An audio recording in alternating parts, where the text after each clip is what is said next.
The wind off the North Sea swept around Dunmere Castle in playful gusts, teasing the pennants that fluttered from every crenellation. Inside, the great hall was a swirl of velvet capes, faux mail tabards, and papier-mâché dragon wings. Exactly the glorious spectacle Eleanor Nell Hawthorne had hoped for when she offered to be maid of honour at her cousin's fantasy-themed wedding. Amber-hued sconces flickered against grey stone, catching the sheen of silver goblets and the sparkle of fairy lights that trailed like will-o'-wisps along the beams. Musicians tuned lutes beside a stuffed griffin prop, and the air smelled of cinnamon pastries and damp moss carried in on bouquets of fern. Nell paused at the threshold, smoothing the burgundy velvet of her gown and adjusting the circlet that kept slipping over one eyebrow. The bustle reminded her more of a Renaissance fair than a wedding rehearsal, and she adored it. Somewhere near the dais, her cousin Livia, today's elven-inspired bride, leaned on a marble pillar, whispering to her groom, Malcolm, a mild-mannered botanist currently wearing lacquered black armour.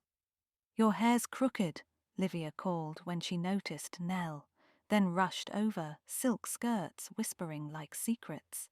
She nudged the circlet square. "There, you look almost regal." "Almost," Nell teased.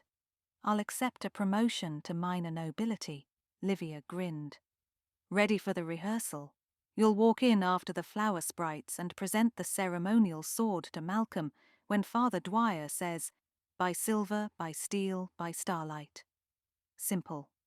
Nell nodded. The sword was the pièce de résistance, a genuine 14th century arming sword on loan from Dunmere's collection, to be used for the symbolic knighting that would bond their fates in the final vows. Castle curator Mrs. Grinstead was so protective of the relic that she hovered nearby like a mother hawk, white gloves at the ready. Nell cast a glance to where the sword should have sat, in a glass-topped oak case along the wall, and blinked. The stand was empty. "Livia, where's the sword?" Her cousin followed Nell's gaze. "Mrs. Grinstead removed it an hour ago to polish the hilt. It'll be back before we start." The assurance calmed Nell, but only briefly. She'd planned plenty of events in her life as a small-town librarian turned craft club organizer. Experience told her something always went awry. She hoped the sword wouldn't be that something. A trio of clues. The rehearsal began. Father Dwyer, sporting a velvet stole embroidered with phoenixes, cleared his throat. "We shall proceed." The flower sprites, 3 nieces wearing glitter and gossamer, trotted down the aisle. The best man, a jocular ex-roommate named Theo, followed. When Nell's turn came, she hesitated. Mrs. Grinstead still hadn't returned with the sword. She whispered to Livia, who whispered to Malcolm, who whispered to Father Dwyer, who stalled with a prayer to the many-named spirit of celebration, while Nell hurried off to find the curator. She located Mrs. Grinstead in the antechamber, kneeling beside an open steamer trunk. Chemical polish fumes stung the air, but the trunk was empty. "Mrs. Grinstead," the curator jumped. "Oh, Miss Hawthorne, oh dear." She wrung her gloved hands. "The sword, it's gone." Nell's stomach dipped. "Gone? I stepped out to answer a call, 5 minutes at most, and when I returned, this." She motioned helplessly to the vacant trunk. Tears wobbled behind her spectacles. "I'll lose my position if it isn't found." Nell cast a swift glance about the room. A rack of velvet cloaks, a wicker hamper of silk banners, several wooden crates marked pyrotechnics. Everything was askew, as though rifled by hurried hands. "We'll find it," Nell promised, voice low. She crouched by the trunk. A faint aroma of sandalwood lingered, incongruous with the acrid polish. and on the trunk's lid lay a single sprig of pale dried heather bound by twine. Odd. She tucked the sprig into her reticule, then hustled back to the hall to break the news. Rehearsal ruckus panic soared among the wedding party. Malcolm tugged his gauntlets in rhythmic anxiety. Theo unleashed a string of medieval-flavoured expletives, and Livia pressed both palms to her temples. "I'll cancel everything," she murmured. "No." Nell squared her shoulders. "We adjust. Use a prop sword for rehearsal. Meanwhile, I'll search." Father Dwyer approved. A test of mettle, like any quest. He produced a plastic broadsword from a basket of spare props. It squeaked when unsheathed, but the show went on. All the while, Nell's mind flitted through possibilities. Who could want an antique blade? A thief? A jealous reenactment rival? Or someone aiming to sabotage the wedding? She slipped to the side as the couple practiced their vows. Malcolm read from parchment in his steady baritone. "I pledge thee my shield mid dragons' roaring breath, where shadowed lions guard the jet-black door." Nell perked up. A librarian's instincts never rested. Shadowed lions, jet-black door. Curious imagery for a love oath. She remembered Livia drafting vows weeks earlier, all starlight and meadow blossom metaphors, not lions. Livia's turn came. She recited, "I pledge thee my fire mid crystal caverns glow, where mirrored wings conceal the secret core." Again, something niggled. Mirrored wings? Secret core? Combined with Malcolm's line, it sounded almost clue-like. After rehearsal, Nell cornered the couple by a tapestry of unicorns. "Forgive me, but those vow lines, did you add them recently?" Malcolm exchanged a glance with Livia. "We received them yesterday from the scriptwriter," he said. "Scriptwriter?" Livia flushed. "We hired Imogen Vale, the fantasy novelist, to craft custom vows. She said she'd hide Easter eggs referencing our relationship. Fun, right?" "Delightful," Nell said, albeit distractedly. "Could I see the script?" Malcolm handed it over. Nell thanked them and retreated to a window seat. Wordplay and swordplay. The script was handwritten in curling ink, dotted with tiny dragons in the margins. 6 stanzas interlaced between bride and groom. The first letters of each line spelled nothing obvious, but third words did, "Raw in armory." Nell's pulse skipped. An armory was indeed part of Dunmere's museum wing, though closed for renovation. Could Imogen's vow puzzle be pointing to the stolen sword's location? Or had someone else noticed the clue and beaten her to it? She decided to investigate before dinner. The castle's east wing lay quiet, echoing with distant laughter from banquet preparations. Nell slipped past a velvet rope marked no entry, flashlight in hand. The air was colder here, scented with old iron and dust. At the end of a corridor, 2 weather-worn stone lions flanked a jet-black oak door. Shadowed lions guarding a black door, straight from Malcolm's vow. She tried the knob. Locked. A jumble of noises rose behind her. Footsteps, muffled curses. Nell ducked into an alcove as someone rounded the corner. In the dim glow she recognized Theo, the best man, fiddling with a brass keyring. He halted at the lions, tried a key, swore, and left the way he'd come. Intriguing. Nell waited until silence returned, then tested the handle again. Still locked. She vowed to obtain a key before nightfall. Dinner, dragons, and drama. By the time the rehearsal feast commenced in the candlelit banquet hall, Nell had acquired 3 new riddles and 0 swords. She scanned the guests, seeking Imogen Vale, the elusive novelist. Imogen finally breezed in late, cloaked in forest green and smelling of sandalwood. the same scent Nell noticed on the empty trunk. The writer chatted with the pyrotechnics crew while nibbling a sugared walnut. Nell approached. "Miss Vale, I'm Nell, maid of honor. May I ask about your hidden references in the vows?"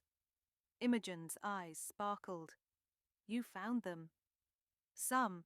Malcolm's line about shadowed lions definitely points to the East Wing Armory."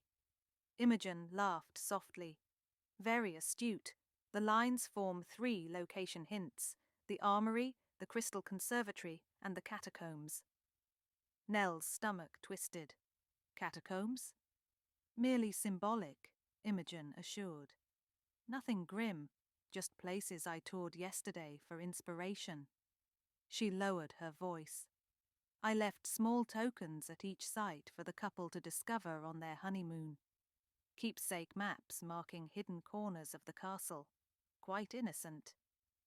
"Did those tokens include a sword?" "Heavens no, I don't handle artifacts."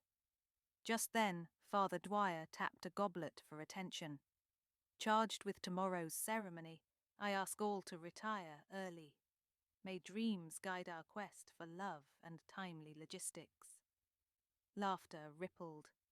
The gathering dispersed to towers and turret bedrooms. Nell lingered by the dessert table, puzzling over Imogen's words. If the armory clue was unrelated to a sword theft, coincidence was running rampant. A key and a confession. Outside the banquet hall, Theo leaned against a suit of armor, arms folded, gaze stormy. Nell sidled up. "Rough night?" He sighed. "Wedding jitters, though I'm not the one marrying." Nell kept her tone light. "Jitters that require a castle key?" His head snapped up. "You saw? Care to explain?" Theo raked a hand through sandy hair. "I was looking for someplace quiet, all right. The armory door was locked. Curious choice for solitude." He exhaled. "Fine. I've been working on Malcolm's wedding gift, a set of scale model siege engines, and I hid them in the armory yesterday so he wouldn't stumble upon them. When I went tonight, the key didn't fit." Nell processed that. "May I see the key?" He produced it, a rusted iron specimen. "From maintenance. Why not ask staff to unlock the door tomorrow?" I didn't want Malcolm to wonder. Though plausible, his story didn't explain the missing sword. Nell thanked him and headed toward the staff wing. She found castle caretaker Mr. Pettigrew oiling hinges. He wore keys jangling from his belt like medals. She inquired about the armory lock. He grumbled that the old one had been swapped that morning for a digital padlock, per orders from, of all people, wedding planner Seraphina Blythe. Seraphina, the meticulous organizer who scheduled bathroom breaks. What interest did she have in the armory? An idea dawned. The midnight quest midnight settled over Dunmere. Moonlight painted the courtyard silver. Cloaked in a shawl, Nell crept through servants' corridors until she reached Seraphina's temporary office, a solar overlooking rose gardens. The door was ajar. Inside, parchment scrolls littered a desk, and beside them sat the new digital padlock, its cable snipped. Nell's pulse raced. She tugged gloves on before rifling drawers. Under a ledger lay a leather portfolio sealed with twine. She opened it and stared. Inside nestled a gleaming sword wrapped in felt. The castle's missing heirloom. Footsteps sounded. Nell extinguished her flashlight, hiding behind a tapestry. Seraphina entered, lantern in hand, a scowl marring her perfect makeup. She marched to the desk, found the tapestry swaying, and hissed. "Who's there?" Nell stepped out. "Looking for this?" She gestured toward the portfolio. Seraphina's shoulders slumped, not in anger, but misery. "I wasn't stealing it." "Explain." She sank onto a settee. "I needed leverage. Malcolm's father is refusing to pay the final invoice. If I uncovered negligent security, the castle would waive my rental fee, and I could still pay my staff. Tears pooled. I meant to find the sword tomorrow morning, dramatize the rescue. Nell folded her arms. You orchestrated a fake theft that nearly collapsed the rehearsal and risked Mrs. Grinstead's career. I never thought it'd snowball. Serafina wiped her cheeks. I locked the armory because I planned to stash the sword there later, tie it to Imogen's silly riddle so it would be discovered. Nell connected dots. Sandalwood on the trunk wasn't Serafina. Imogen wore that scent. So the curator's trunk must have been an opportunistic hiding spot while Serafina awaited darkness. Why the sprig of heather? Nell asked. Serafina looked confused. What sprig? Interesting. So the dried heather belonged to someone else. Before Nell could probe, a knock rattled the door. Mrs. Grinstead peeked in, cheeks pink. Miss Hawthorne? I found this by my trunk and worried it mattered. She held up a cloth bag filled with small iron fragments, shards from a broken replica sword normally displayed in the gift shop. Replica, broken, shards. Theo. He'd been crafting siege engines and likely had tools. But why break a replica? Could someone have smashed it to mimic the missing antique if the latter wasn't returned? Or was Theo protecting Malcolm from scandal? New allegiances.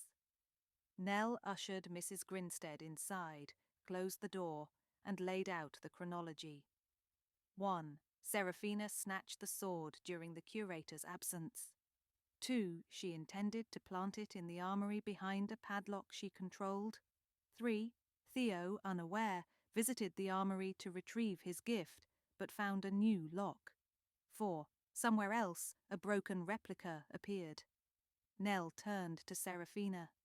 Did you smash the replica to divert attention? She shook her head vigorously.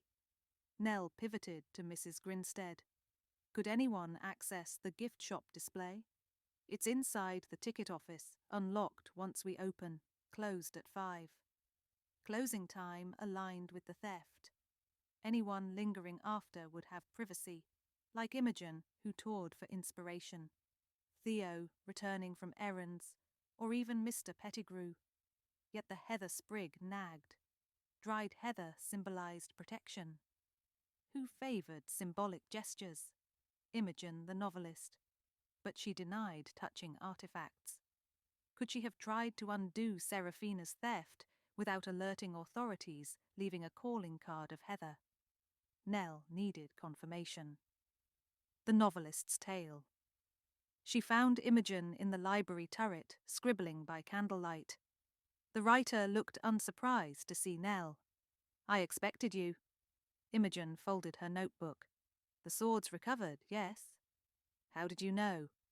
I saw Serafina take it. I confronted her. She begged me not to expose her until she fixed matters. I insisted she leave a token in the trunk so I'd know the sword was safe. Dried heather for protection. Nell exhaled. You placed the sprig. Imogen nodded. But tonight I heard she hadn't returned the sword yet, so I visited the gift shop.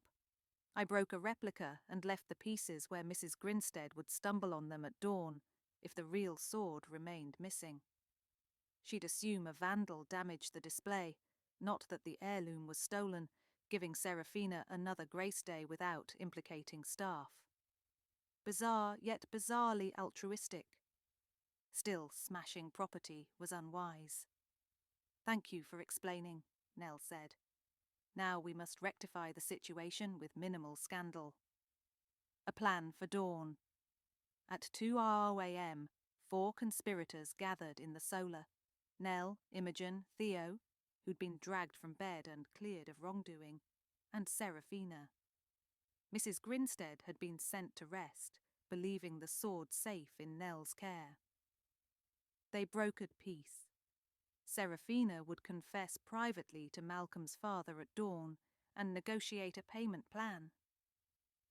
Imogen and Theo volunteered profits from tomorrow's book signing and merchandise stall to offset costs. Nell promised to supervise a discreet return of the sword to its display before the ceremony, preserving Mrs. Grinstead's reputation. Seraphina dabbed eyes with linen. "I'll accept any censure. First," Nell said, "we must repair the gift shop display to prevent morning gossip." Theo, ever the tinkerer, offered to mend the shattered replica with resin from his workshop. They dispersed. Amid corridors echoing with snores and ocean wind, Nell carried the real sword to the armory for safekeeping. She crossed beneath the stone lions, unlocked the new padlock with Seraphina's code, and mounted the blade in an iron bracket where it could rest until dawn. Crystal Conservatory sunrise. Morning arrived pink and gold. Livia knocked on Nell's door, anxiety replaced by excitement. Big day. It certainly was. In the Crystal Conservatory, sunlight caught facets of quartz decor like a dragon's hoard. Ferns perfumed the air. Guests filled rows of carved benches. Mrs. Grinstead, serene once more, carried the sword in gloved hands to its dais. Livia squeezed Nell's fingers in gratitude. Seraphina hovered near the musicians, subdued but composed. Theo winked from his post at Malcolm's side, and Imogen jotted notes on a parchment programme, no doubt storing fodder for her next novel. Father Dwyer began. The ceremony unfolded flawlessly. When Malcolm intoned his vow about shadowed lions, Nell alone glimpsed his puzzled smile. He hadn't noticed its double meaning. Livia recited her mirrored wing stanza with luminous grace. At the climax, Nell lifted the sword and passed it, point down, across Malcolm's palms. Father Dwyer declared, "By silver, by steel, by starlight, I bind thee." Applause rose like gentle thunder. Afterward, under garlands of ivy, Nell watched the newlyweds depart for photographs. Calm at last settled over Dunmere. Epilogue in the keep. The reception buzzed with toasts and cheerful gossip, but no hint of missing relics. Malcolm's father privately agreed to settle Seraphina's invoice, charmed by her frank apology, and Theo's impassioned plea about fair wages. Mrs. Grinstead never learned how close she'd come to disaster. She merely praised Nell's steady presence. Imogen, signing books for a queue of guests, leaned close as Nell approached. Every good quest needs a clever librarian. Nell chuckled. "I'll remind our town council next budget meeting." "Will you write the tale?" "I think I'll leave the embellishing to you," Nell said, "but I may preserve the truth in Dunmere's archives, minus certain incriminating details." A gust of sea wind rattled stained-glass windows, as though applauding secrecy. Nell raised her glass of spiced mead, allowing herself a quiet smile. The mystery of the vanishing sword belonged now to hushes and hearthlight, right where any cosy legend should rest.